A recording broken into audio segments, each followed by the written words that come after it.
Good afternoon, everybody. My name is Alex Sunners, and I'm here joined by my colleague Drew Tignanelli. And today we're going to be talking about the invisible losses you can see and avoid. Right? Can see, Alec, that's the operative words. And but if you don't see it, it's gone forever. And I think everybody knows what an actual loss is. We can give plenty of examples of that. But what exactly is an invisible loss, Drew? It's something that you're just going along your life, doing whatever you do, thinking everything's great, but not realizing that you're wasting money in different things because you just had no clue that the tax law could do this, or that this lawyer could have done this, or that this whatever you're purchasing could have been better, et cetera, et cetera. This is some of the examples, Alec. Okay, so let's go through some of those examples. Invisible stock market losses. So I think, again, everybody knows what a real stock market loss is. The market goes down and you sell, that you take a loss. How do you get to an invisible stock market loss? What is something that you don't see in the stock market that could provide a loss for you? Well, I mean, this circle that you show here is a typical invisible loss circle. You get that person see the stock market drop, right? They all of a sudden panic. They're listening to the news. They say the world's coming to an end. I got to get out because I can't handle this. They sell with the intention that when the world's better, they're going to get back in. 6 months or so later, the market starts to stabilize. The world still looks horrible, Alec. That's the interesting part. The world might even look worse. And all of a sudden, the market turns, starts going higher than when you sold out. You still don't buy in. And next thing you know, you locked in a loss and you're never looking back because you feel that your decision was a right decision. But ultimately, you just created an invisible loss and you'll go on your life thinking, I'm just so glad that I'm not in the stock market anymore, and not realizing you just cost yourself 10, 20, 30, 40, 50, who knows what percent. Um, you know, Markets do this. That's how they operate. They go up, they go down. And as long as our economy is not coming to an end, Alec, normally the market will be higher in the future. And Drew, I think this is a perfect example of how hard it is to time markets because you don't have to just be one right once. You have to be right twice of when to sell and when to buy back. Yeah, you're absolutely right. And it's been proven over time that no one could do it. Warren Buffett doesn't even try, and he's one of the greatest investors ever. He just buys great companies and holds them regardless what they do, going up and down. Yeah. So Social Security, people don't really think about Social Security and losses because they take a monthly check and that's income coming in each month. How can you possibly have an invisible loss with Social Security? Well, people make a decision and they think my decision's a good decision. I'm taking Social Security now because between now and let's say 70, which a lot of times that's when we want certain clients to take their Social Security, they say, well, I'm going to get a check for $30,000 a year for 5 years. That's $150,000. That's a lot of money to give up. Well, what they don't take into consideration, Alec, is that benefit is increasing 8% a year till age 70. That when you do start taking your benefits, you're likely paying taxes on it. Okay. So you're really not getting 30,000 a year. You may be only getting 23,000 a year after taxes. They're not taking in the fact that inflation, every year that benefit adjusts to inflation. Well, guess what? If I adjust 3,000 a month to inflation, as opposed to 4,000 a month to inflation, you're getting a bigger inflation increase on your 4,000 than your 3,000. It's only logical. And then the survivor, if your benefits going to your survivor, what that increased benefit could be to the survivor with inflation increases, but you're happy with your decision. You said, well, I made my decision, so I'm happy with it. but it could have cost you $100,000 when that final one of you and your spouse pass away at, let's say, like my mother, she just passed away at 95. If my father would have taken his Social Security early, she wouldn't nearly been getting what she got when she passed away at 95. Yeah, and Social Security is one of those tricky ones because, like I've heard you say, Drew, if you can tell me when you're going to die, I can tell you the day that you should take Social Security. But nobody can do that. So we have to do our best to make sure that we're maximizing those benefits. Yeah, life expectancy is everything in Social Security. Taking Social Security, it's all about life expectancy. So moving on to auto and home insurance. This is one that a lot of people really don't understand because when they get their car, their first car years and years ago, they talk to an agent and he's a nice guy. They get to know him, they get their insurance policies through him, and they think, I've been with this guy for decades now. This company must be giving me some sort of loyalty discount for sticking with them for so long. I don't think that's true, right, Drew? Well, they even advertise it on television now, like that they're going to give you some incredible benefit if you've been with them a long time. But there's no loyalty discount. There's no loyalty if you have accidents, et cetera, et cetera. All insurance companies have submitted to the insurance commissioner what their rules are, and the fact that you've been with them for a long time really doesn't matter. What really matters is what's the customer service, and the bigger one, what's the premium you're going to charge me, and what benefits am I going to get for that premium. And the companies that you tend to see on television, they're never the ones that we're recommending to our clients. We're looking for companies that are far less advertising oriented because somebody's got to pay for that advertising. Yeah, you see these companies that have these really funny Super Bowl commercials, and you think, oh, I'm going to go with this company. Not Yeah. realizing that Super Bowl commercial cost them millions of dollars that they have to recoup somehow. Yeah, your loyalty could be an invisible loss very easily, very easily. So, in that same vein, buying a new car could be another example of an invisible loss.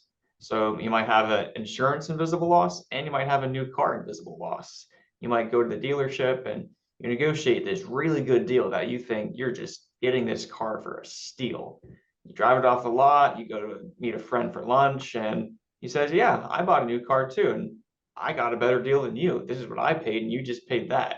Well, right there is an invisible loss because you didn't know the ins and outs of the dealership or what the actual cost to the dealership was. You weren't able to get the best deal, even though you thought you were.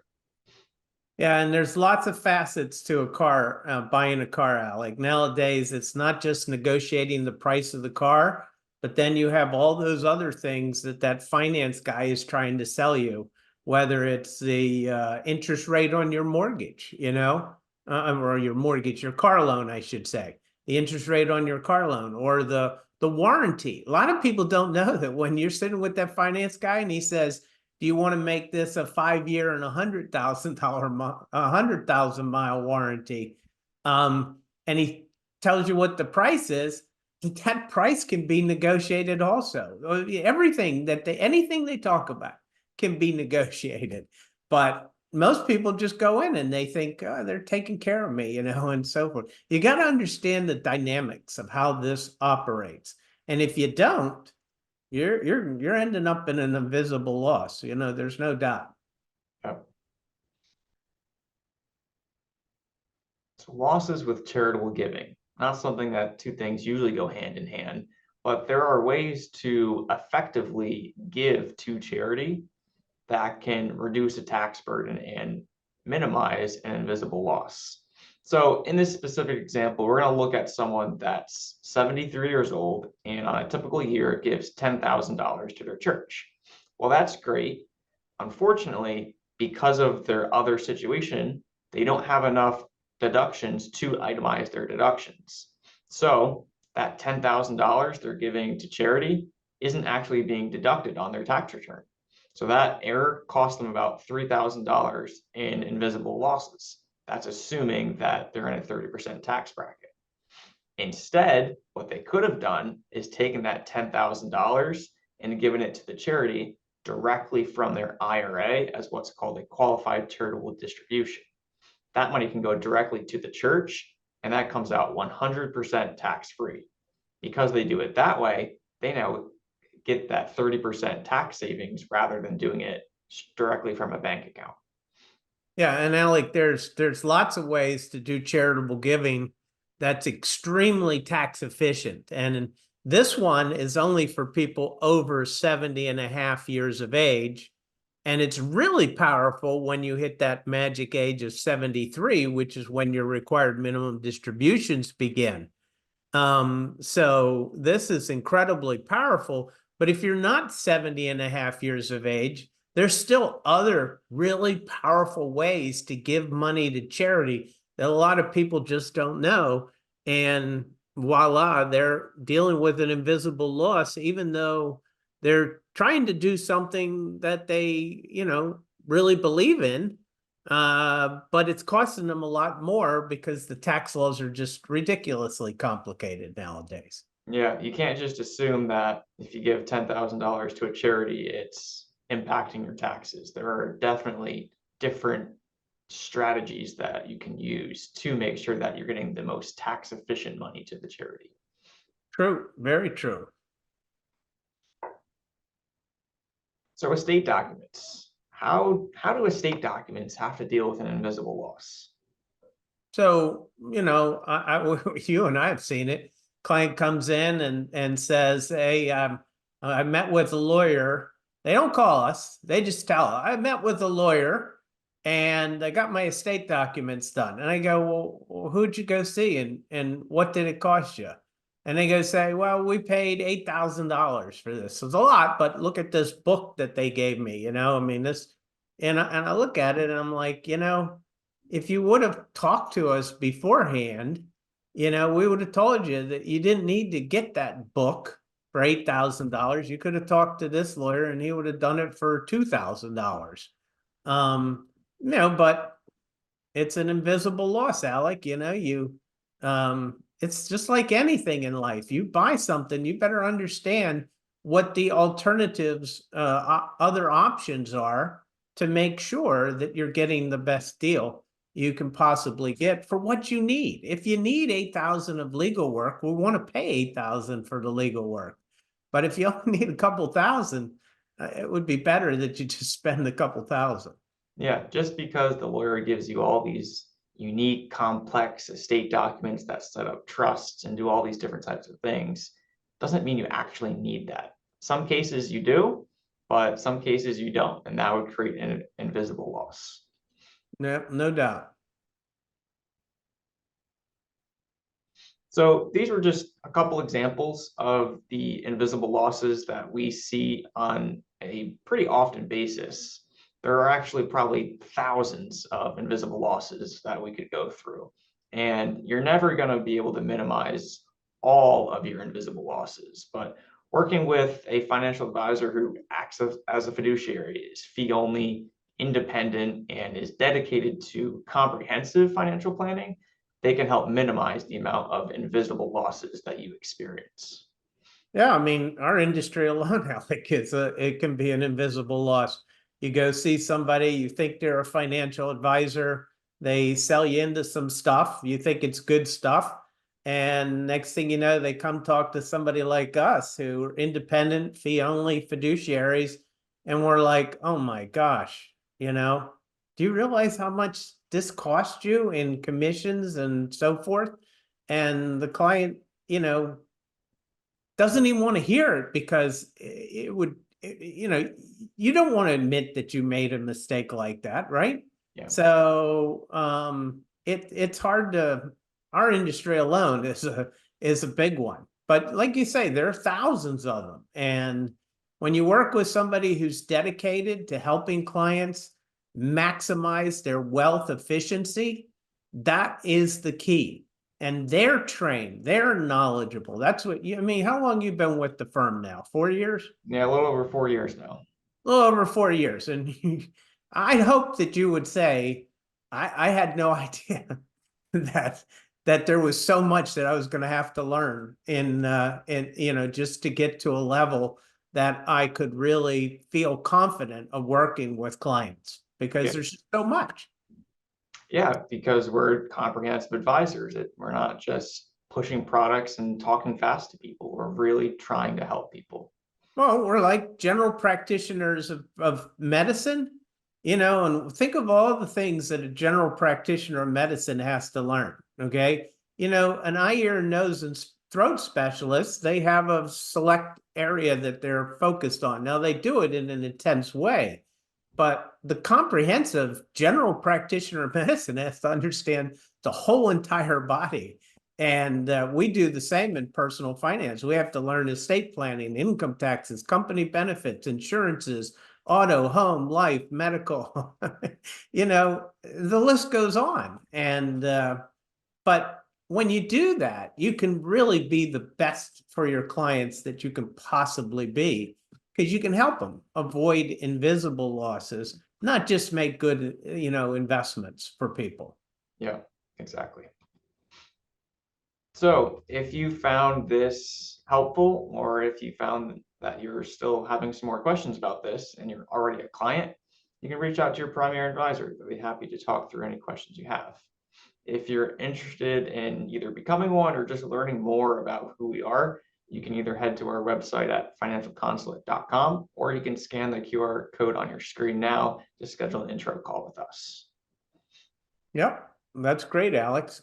And then something new that we did this month is we tied in this webinar with an article that Drew wrote earlier this month.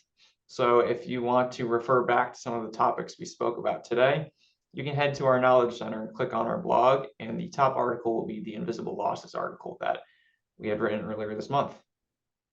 Yep. Well, great job, Alex. Good job.